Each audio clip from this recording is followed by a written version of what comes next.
چار بہنیں ہیں میری، جس طرح میں اپنی چار بہنوں کو لے کر ڈرتا رہتا ہوں نا، جس طرح میرے دل میں اپنی چار بہنوں کو لے کر خواہش ہے کہ ان کو کوئی میلی آنکھ سے نہ دیکھے، انہیں چاہیے کہ وہ اپنی حیا کی حفاظت کرے، یہی جذبات تمہارے لیے بھی ہے میری بہن۔ میں چاہتا ہوں کہ تم ایک ایسی پاکیزہ زندگی گزارو کہ اللہ تم پر رشک کرے میری بہن۔ وہ حیا جو تمہارا قیمتی لباس ہے، جب تک تم اپنی حیا کی حفاظت کرو گی تب تک معاشرہ تمہارا کچھ نہیں بگاڑ سکتا، تمہاری عزت کو ایک خراش بھی نہیں آ سکتی۔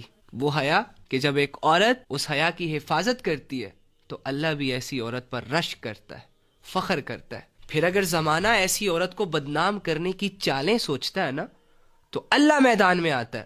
حضرت عائشہ رضی اللہ تعالیٰ عنہ پہ جب تہمت لگی نا وداؤٹ اینی ریزن، تو اللہ تو جانتا تھا ان کی سچائی، اللہ کو تو پتا تھا کہ حضرت عائشہ رضی اللہ تعالیٰ کتنی پاک دامن ہے، نبی صلی اللہ علیہ وآلہ وسلم کی امانت میں انہوں نے کبھی خیانت نہیں کی، لیکن کچھ ظالموں نے مل کر ان پر تہمت لگا دی۔ تو اللہ آیا کہ نہ آیا، حضرت عائشہ کے لیے گواہی دی نا اللہ نے کہ یہ پاک دامن ہے۔ چار بہنیں ہیں میری، جس طرح میں اپنی چار بہنوں کو لے کر ڈرتا رہتا ہوں نا، جس طرح میرے دل میں اپنی چار بہنوں کو لے کر خواہش ہے کہ ان کو کوئی میلی آنکھ سے نہ دیکھے، انہیں چاہیے کہ وہ اپنی حیا کی حفاظت کرے، یہی جذبات تمہارے لیے بھی ہے میری بہن۔ میں چاہتا ہوں کہ تم ایک ایسی پاکیزہ زندگی گزارو کہ اللہ تم پر رشک کرے میری بہن۔ وہ حیا جو تمہارا قیمتی لباس ہے، جب تک تم اپنی حیا کی حفاظت کرو گی تب تک معاشرہ تمہارا کچھ نہیں بگاڑ سکتا، تمہاری عزت کو ایک خراش بھی نہیں آ سکتی۔